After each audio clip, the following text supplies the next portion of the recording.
नमस्कार बंधुरा welcome to मली किचेन मली रान्नाघरे आपनादेर सबाइके वेलकाम जानाच्छि नतून एकटा रेसिपिते।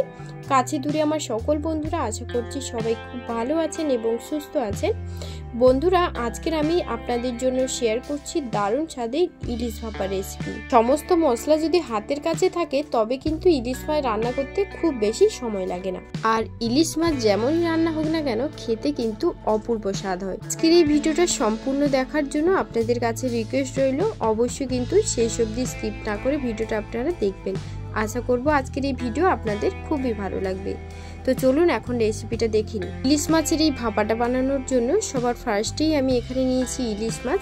আর ইলিশ মাছটা আমি দোকান থেকে খুব ভালো করে আঁশ ছাড়িয়ে এনেছি। আর বাড়িতে এসে আমি ইলিশ মাছটা যেহেতু কাটবো তো তার জন্য প্রথমে আমি ইলিশ মাছগুলোকে খুব ভালো করে আমি পরিষ্কার করে ধুয়ে নিয়েছি। এবার আমি ইলিশ মাছটা খুব ভালোভাবে আমার শেপ অনুযায়ী আমি ইলিশ মাছগুলোকে কেটে নেব। আপনারা চাইলে দোকান থেকেও ইলিশ মাছগুলো কেটে আনতে পারেন। ইলিশ মাছটা কাটতেই আপনারা দেখতেই পাচ্ছেন ইলিশ মাছটা কিন্তু একদমই ফ্রেশ। তো ইলিশ মাছটাকে এবার আমি আমার পছন্দ অনুযায়ী শেপ দিয়ে কেটে নেব। ইলিশ মাছ কাটার পর ইলিশ মাছ থেকে যা কিছু বাদ দিতে হয় সেগুলোকে বের করে নিয়ে তারপর ইলিশ মাছগুলোকে খুব ভালোভাবে শেপ দিয়ে কেটে নিচ্ছি। তো স্কিপ না করে আপনারা শেষ অবধি ভিডিওটা দেখতে থাকুন। আশা করব এই রেসিপি আপনাদের খুবই উপকারে আসবে। আপনাদের কাছে রিকোয়েস্ট রইল আমার এই রেসিপি ফলো করে অবশ্যই একবার হলো বাড়িতে ট্রাই করে দেখবেন, অপূর্ব লাগবে এই রেসিপিটা খেতে। তো দেখুন বন্ধুরা আমি কিন্তু মাছগুলোকে পরপর করে কেটে নিচ্ছি।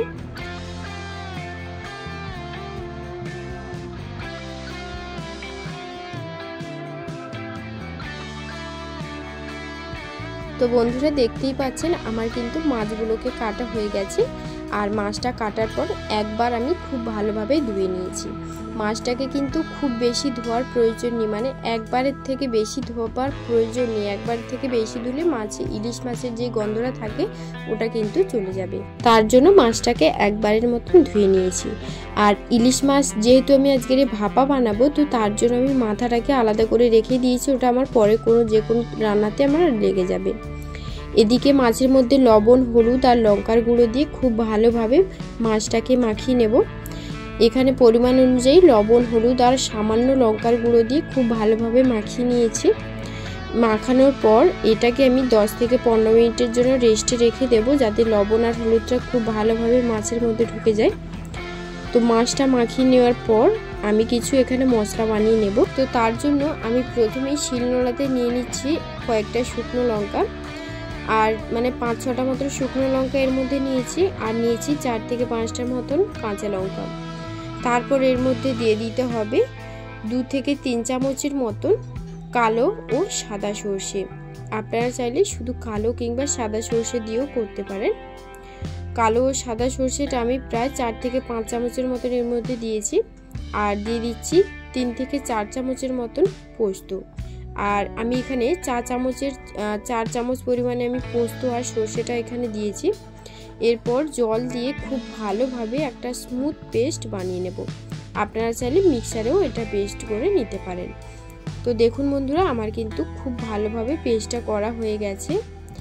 এবারে আমি এর মধ্যে সামান্য লবণ, হলুদের গুঁড়ো আর দিয়ে দিচ্ছি বেশ অনেকখানি সর্ষের তেল, মানে প্রায় 4 টেবিল চামচের মতো সর্ষের তেল এর মধ্যে অ্যাড করেছি। এবার মশলাটা খুব ভালোভাবে মিশিয়ে নিতে হবে একটা চামচের সাহায্যে।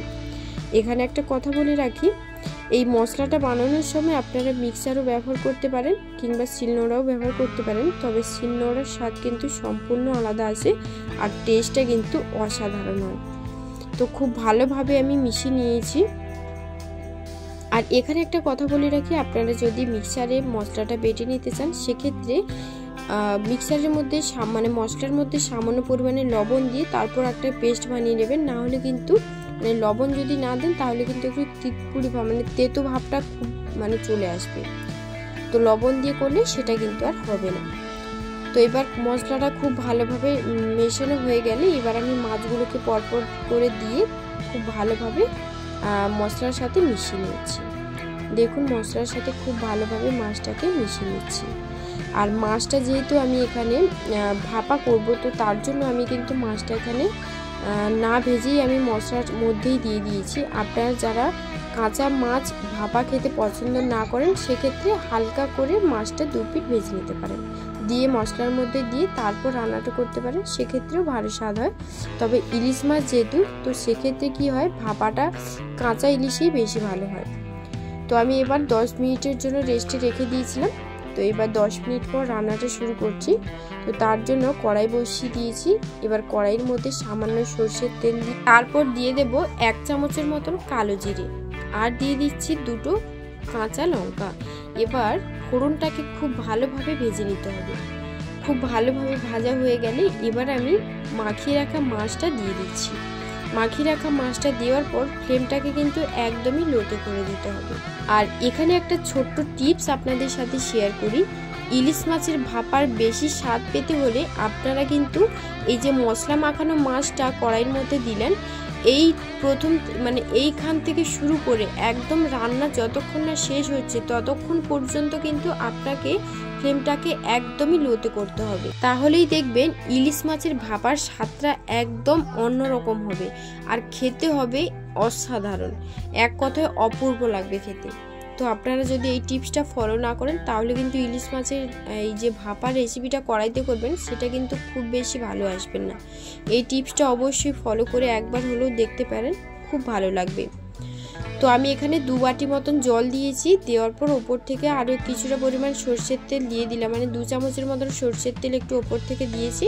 তারপর ঝোলটা খুব ভালোভাবে যখন ফুটতে শুরু করবে ঠিক সেই পর্যায়ে আপনাকে ঢাকনা লাগিয়ে দিতে হবে। ঢাকনা লাগিয়ে দেওয়ার পর প্রায় 15 থেকে 20 মিনিট একদমই লো ফ্লেমে রাখতে হবে। প্রথম থেকে শুরু করে একদম রান্না শেষ হওয়া পর্যন্ত ফ্লেমটাকে একদমই লোতে রাখতে হবে, একদম হাইতে করা কিন্তু যাবে না। একদমই লোতে রেখে প্রায় 20 মিনিটের মতন আমি রেখেছিলাম। তো এবার আমি আপনাদের 20 মিনিট পর আপনাদের দেখাচ্ছি।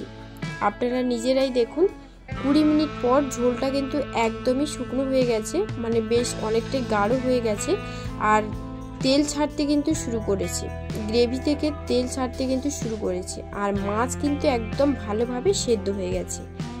তো এই পর্যায়ে আমি কি করব, খুব ভালোভাবে নাড়াচাড়া করে নিও। আর মাঝে মধ্যে আমি যে 20 মিনিট ঢাকা দিয়ে রেখেছি, 20 মিনিটের মাছ বরাবর কিন্তু আপনাকে 2-1 বার কিন্তু নাড়াচাড়া করে দিতে হবে, না হলে কিন্তু নিচে লেগে যেতে পারে। তো এইটা কিন্তু অবশ্যই খেয়াল করবেন। তো দেখুন আমার কিন্তু খুব ভালোভাবে রান্নাটা হয়ে গেছে। এবার আমি ওপর থেকে আরও কিছুটা পরিমাণ সরষের তেল ছড়িয়ে গ্যাসটা অফ করে দিয়ে তারপর আমি কিন্তু সার্ভ করে আপনাদের দেখাচ্ছি। এই পর্যায়ে আপনারা যদি আরও কিছুটা পরিমাণ ঝোল খেতে পছন্দ করেন সেক্ষেত্রে আরও একটু ঝোল এখানে রাখতে পারেন, আর না হলে কিন্তু এইভাবেই রাখতে পারেন। এইভাবে রান্না করলে কিন্তু এই ইলিশ মাছের ভাপাটা কিন্তু অসাধারণ লাগবে।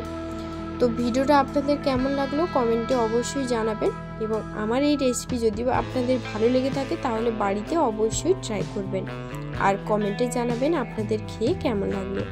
ভিডিওটা যদি ভালো লেগে থাকে তাহলে অবশ্যই লাইক দিয়ে চ্যানেলটিকে সাবস্ক্রাইব করে রাখবেন। সবাই ভালো থাকবেন, সুস্থ থাকবেন, আর আমার এই ভিডিওটা শেষ অবধি দেখার জন্য আপনাদেরকে অসংখ্য ধন্যবাদ জানাচ্ছি। তো দেখা হচ্ছে আপনাদের সঙ্গে পরবর্তী কোনো নতুন একটি রেসিপি নিয়ে। Thanks for watching my video.